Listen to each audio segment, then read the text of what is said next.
That's right. Welcome in, welcome back, folks, to another tough day for all the folks around the country that always claim Notre Dame never has a tough schedule edition of the Always Irish Show. Never a dull moment in Notre Dame land, folks. Big time news. Big time news about the 25 slate. As always, you can find the program on YouTube. Do it, subscribe if you haven't yet. Appreciate it very much. Give the video a thumbs up. That helps Johnny out as well. Notifications down. That way you alerted every time a new episode drops. I know you don't want to miss it. Twitter. Search bar Always Irish. Rat. Always Irish. Emails alwaysirishnd@gmail.com. Audio only anywhere you want it. You can get it if you don't want to see my face. Nobody blames you for that. Call in lines 312-900-8815. Dial it up. Tell Uncle Johnny all you've heard and seen. Notre Dame Fighting Irish brought to you by Sports Illustrated. Read all about it every day. Patreon.com/Always Irish. He the former captain. He the leading tackler. It's Mike Goolsby and myself breaking it all down. Thanks to everybody who's there, especially those year-round. Makes a big difference. All right. Never a dull day in Notre Dame land. It's always something. We have breaking Irish news even on the off week. Let's start here. More evidence against all the people that claim Notre Dame schedules are not tough, and that they never end up with a tough slate, and they just don't ever play anybody. It never lines up, and they just don't play a tough schedule. There's a lot of people that are convinced that's always the truth, just perpetually the truth forever. Okay? So this news is probably going to ruin their day. It's come out. Notre Dame's opening the 25 season at Miami on Labor Day weekend. Here's the interesting thing. There is no game scheduled the next week, but then the following weekend, which would be September 13th, Notre Dame hosts Texas A&M. This is very, very interesting. Everybody knows we were supposed to play Miami this year, but then Miami had an issue that got messed up. So then they were on the schedule for 25, but there wasn't a date yet. It was to be determined. Nobody knew where that was going to be placed. So we were all I was looking at that Texas A&M as your first big test, and at least it would be at home and whatever. And I'm looking at that Texas A&M because there was nothing on the schedule before it. So now this news comes out, and it's really, really interesting. Look at what else you got on that schedule. Another SEC team, Arkansas. And I know what some people are going to say. Oh, it isn't Georgia. That's not a real. I know what they're going to say. It's never good enough. Listen, I've learned this doing this media thing and the content. Unless Notre Dame is scheduling Georgia, Ohio State, and Saban-era Alabama every single 4 games each, unless Notre Dame schedules that, nobody's going to believe they have a difficult schedule ever at all. I am convinced that is the only way some of these people will accept Notre Dame plays any tough schedule any year, is if it's 4 games against Ohio State and 4 against Georgia and 4 against Alabama. Not now, but in the peak Saban years. That's the only schedule anybody will respect for Notre Dame. I'm sick of it. I'm sick of it. You know what else is pissing me off about this dynamic too? All my life, I've been talking about the wear and tear on you when you got to travel all over the country. You're flying here, you're flying there. You're in New York one week, you're in LA the next week. You're traveling around, you're playing different teams all over the place. The wear and tear on you, that causes everything. Nobody wanted to hear about it. Now that it's affecting Big Ten teams, it's a talking point on YouTube on everybody's video. It's amazing. It's amazing. No one had the time of day to entertain the idea that flying all around the country would be tough on a football team till it affects one of these major conferences. Now that these Big Ten teams got to leave their little footprint, I'm hearing and reading all about this as an issue. Welcome to our world. Deal with it.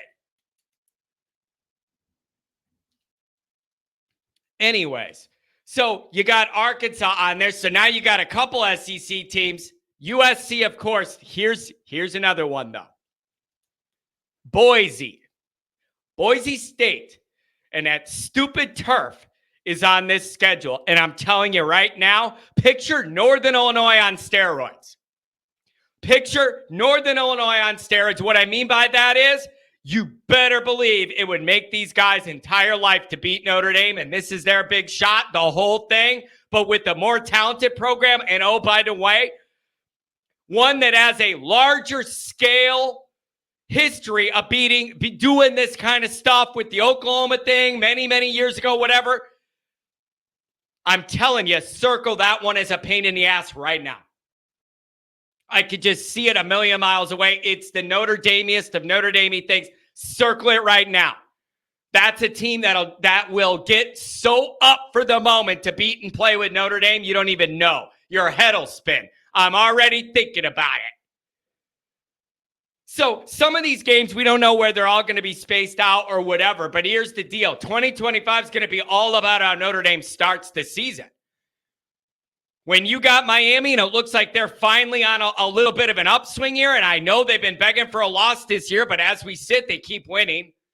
So they're on an upswing overall, and A&M's on an upswing. So that is going to be a tough first 3 weeks, whether there's an open date or another game in between. That's a pretty tough first few weeks. Here's where my mind goes next. And I know I'm not alone on this because I've already gotten a bunch of texts about this. Can't get enough unfiltered Notre Dame football talk? Be sure to go over to patreon.com/alwaysirish. Former captain Mike Goolsby and myself. Do that. Screw it. Oh, we never won anything. It's been 30 years. I believe most folks are in the camp that we are ready for Notre Dame to be done with the rent situation that we've been doing for 1 year and begin to invest in our young talent and develop and grow a young guy and a team around them and build some camaraderie around a young guy and build this all out around that. And the idea would be that next year would be that year where you wouldn't go to the portal and you could have a legitimate competition between Angeli and Carr and Minchie. And one of those guys is probably going to win it. And I'm telling you right now, physically speaking, I just think Angeli's the least gifted of that group. Now, maybe he's the best at directing the offense or something and he wins it, but I'm just talking pure physical assets. I believe he is the least talented of the three guys I just mentioned. That's just my opinion. So he's the one with a little bit of starting experience from the bowl game or whatever, but I think he's the least physically gifted. So if you don't go to the portal, this is a tough task for an inexperienced quarterback. And even if it is Angeli, he has a little more experience than the other guys, but not much. As far as starting, not cleanup duty, handing a ball off. Starting. Tough. Really tough task for an inexperienced young guy. Your first game is going to be at that rat's nest dump full of people I don't even trust to turn my back on because it's dangerous down in Miami. Okay? So good luck with that. So that's a tough ask for your first environment. Okay? And so does that change Freeman and the offensive philosophy here? Do they look at this now and go, oh, man, I don't want to run a young guy into this environment and you lose a couple of these games in the first 3 weeks and you're out of the playoff already and it's all over and it's still 90 degrees in September and the season's over. You got 2 losses. Does that make them reevaluate what they're going to do with this quarterback situation? Or would you look at that as a Notre Dame fan and say that's cowardly, that all it takes is Miami to schedule the game the first week and you're scared to invest in one of your young quarterbacks?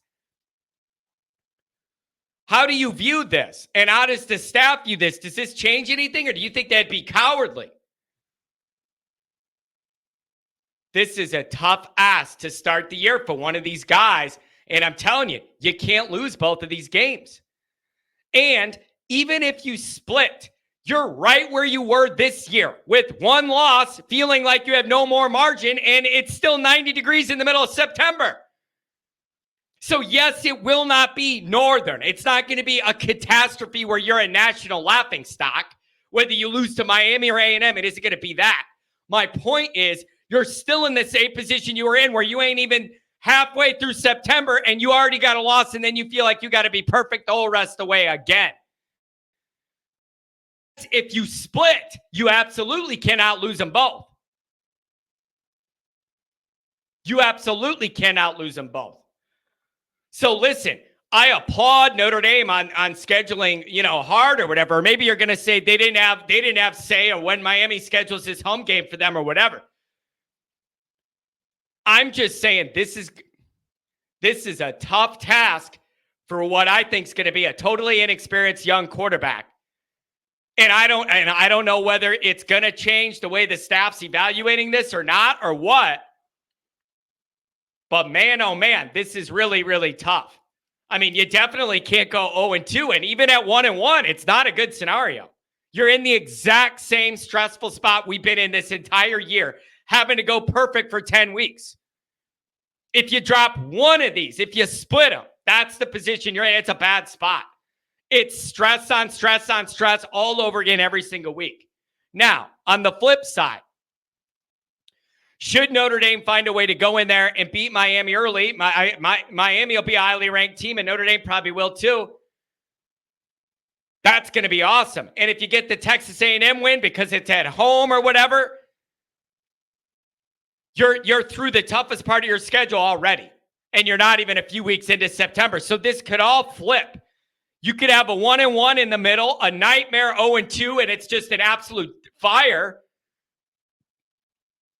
On the flip side, if you started out 2-0 somehow, man, now you're really cooking because the rest of that schedule, even with USC on it, and it's not going to be murder's row.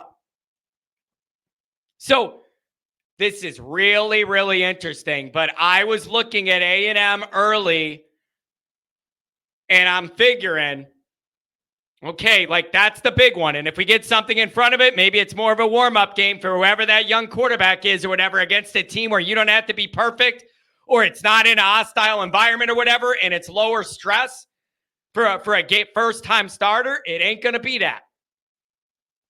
It ain't going to be that. And I don't know how the Notre Dame fans are going to react if you go back to the portal again to insulate yourself from exposing a rookie with almost no experience or no starting experience to this situation. I don't know if people are going to be open to that or not. And the other thing is, at some point, if you're Notre Dame and you keep going down that one-year rental quarterback route, recruits are going to quit coming to Notre Dame that are quarterbacks. You can't just every single year recruit these guys, and then every time it's their time to compete, you drop an upperclassman in over them and guarantee them the job, and it's over. And expect those guys to keep committing to Notre Dame as high school recruits. Eventually, they're just not going to go because they're going to say, what's the point? They're just going to get ahead of me every time it's my turn to compete and promise them the job anyways. And by the way, that's what happened with Sammy the Heartthrob, and that's what happened with Riley Leonard too. Come on, be serious. You don't bring these guys in for all that money and they're not the starter. You out of your mind? That's not how business works. Oh, John, this is football, not business. Don't kid yourself. That's how the business of football works. So, as always, never a dull moment for Notre Dame, but the entire pretty much season now rides on what happens the first 3 weeks of September. So, I don't know where this leaves Notre Dame, but you better figure out how to win these games. What do you guys think? Don't forget to check out the merchandise. The link is in the description. You can browse and carouse all the different Always Irish gear. Make sure you head over there and get something for the next tailgate. Thanks for being here.